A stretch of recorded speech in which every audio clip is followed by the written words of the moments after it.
If zombie movies were accurate, I'd be unemployed. Seriously, every zombie film you've ever watched taught you exactly how to survive. Problem is, none of it's true, and I cannot thank Hollywood enough.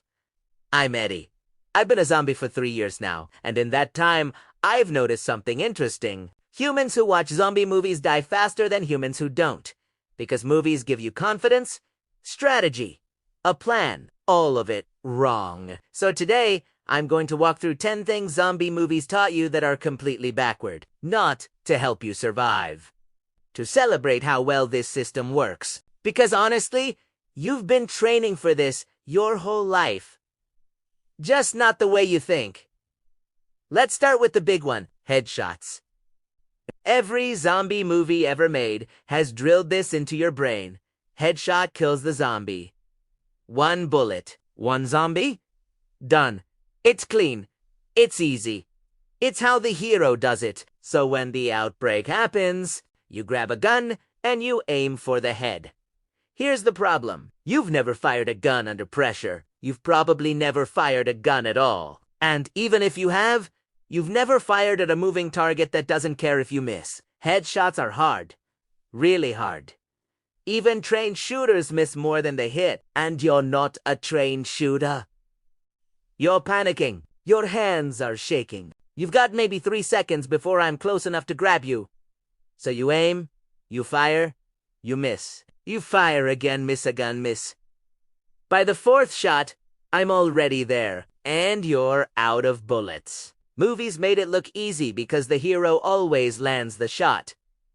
But you're not the hero. You're extra number 7. An extra number 7 always misses. That mistake alone wipes out half the room. But the next one's worse. Movies love showing zombies as slow, shambling, dragging their feet, arms out, moaning, taking forever to get anywhere. So you assume you've got time. Time to think. Time to pack. Time to argue with your group about which direction to go. You don't, because we're not slow. We're fear. There's a difference. When there's food nearby, we move, not zombie movie slow. Real slow, which is still faster than you think.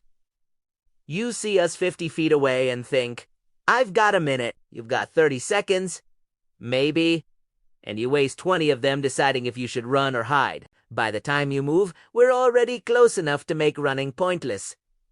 Movies taught you zombies shuffle. Reality is, we walk with purpose. And purpose beats panic every time. Here's another one! Noise. In movies, noise sometimes matters. Zombies hear a gunshot, they investigate. But then 5 minutes later, someone's yelling, engines are roaring, and nobody shows up. It's inconsistent. So you assume noise isn't that big a deal. It is. Every sound you make is a location marker. A cough, a sneeze, a whisper. Dropping your keys. We hear all of it. And we remember. You think we're mindless? But we're not. We're focused. If I hear a sound, I walk toward it, and I don't stop until I find the source or hear something closer. So when you're hiding in a closet, breathing hard, trying to stay quiet, and you accidentally kick a shoe, I know exactly where you are. Movies made noise seem optional. It's not. It's a breadcrumb trail, and you're leaving crumbs everywhere. Now let's talk about hiding spots.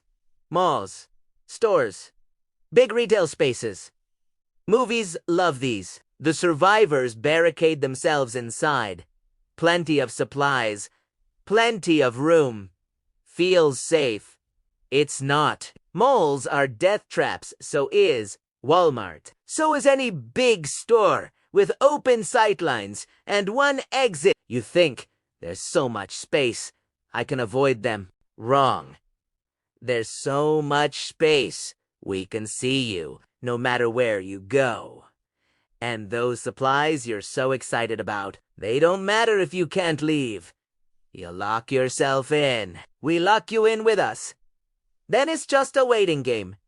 And we're very patient. I've spent 6 hours walking the same aisles, checking behind the same shelves. until I find the person hiding in the storage room. They had food, they had water, they had time. What they didn't have was an exit. Movies make malls look like fortresses. They're fishbowls. And you're the fish. This one kills groups, not individuals. Military bases. In every zombie movie, there's always that moment. Someone says, "We need to get to the military base." Because surely the military has it under control.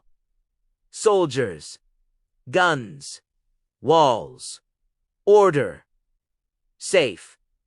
Except military bases were the first places to fall.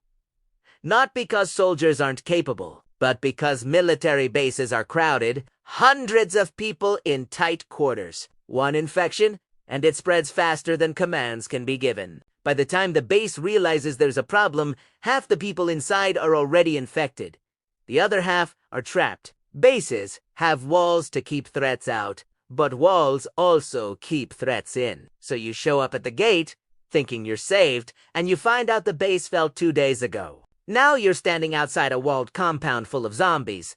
With no plan B, movies taught you the military saves people. Reality is, the military couldn't save itself. Here's a quiet one that sneaks up on people. The belief that groups are always better.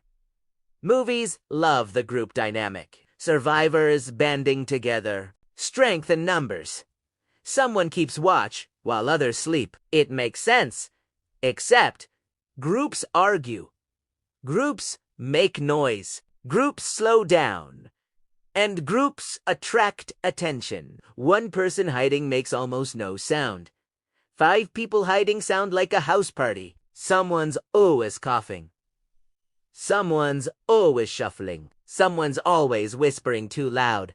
And when it's time to move, the group has to wait for the slowest person, which means everyone moves slow. I don't chase groups because I'm faster. I chase groups because they can't agree on where to go. By the time they pick a direction, I'm already blocking it.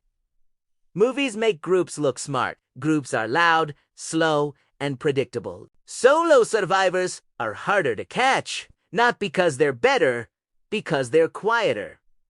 Let's talk about distance. Movies love the idea that you can outrun the outbreak. Pack a car. Drive to the countryside. Get far away from the cities. Start over somewhere remote. Sounds perfect. Except the outbreak doesn't stay in the cities. It spreads slowly, but it spreads. And the countryside has fewer resources, fewer buildings, fewer places to hide. You think you're safe because you don't see us? But we're coming. Just slower. And when we get there, you're alone.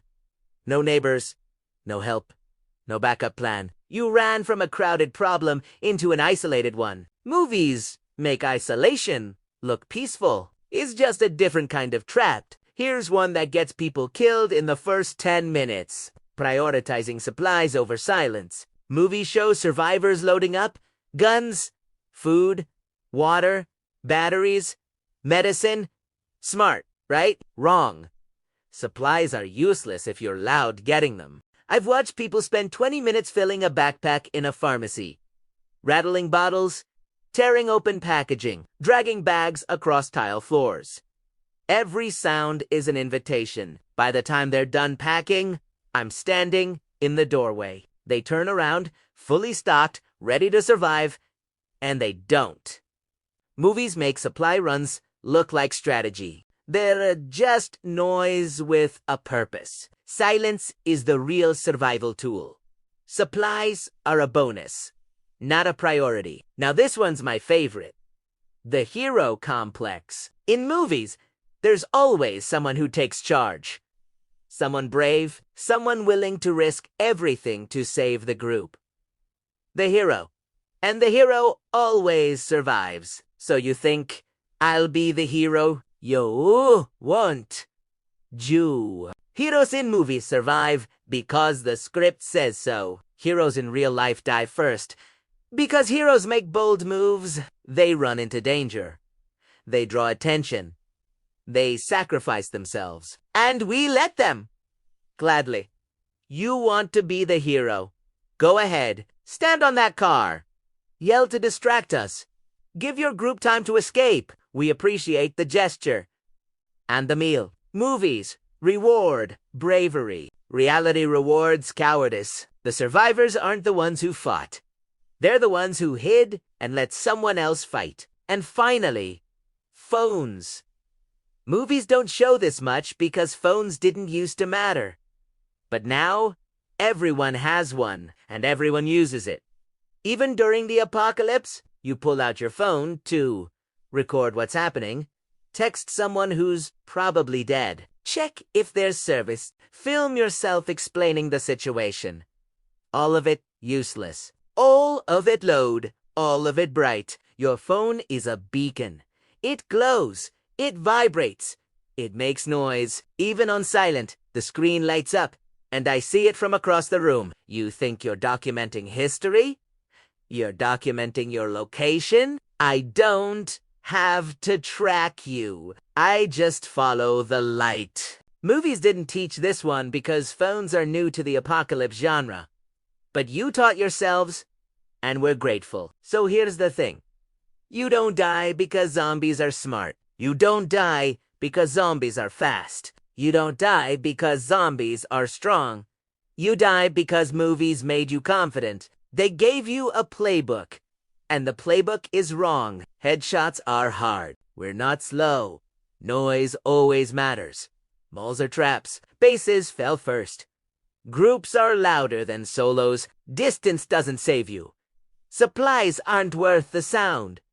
Heroes die first. And phones are tracking devices. Every single one of these myths makes my job easier. I don't have to think.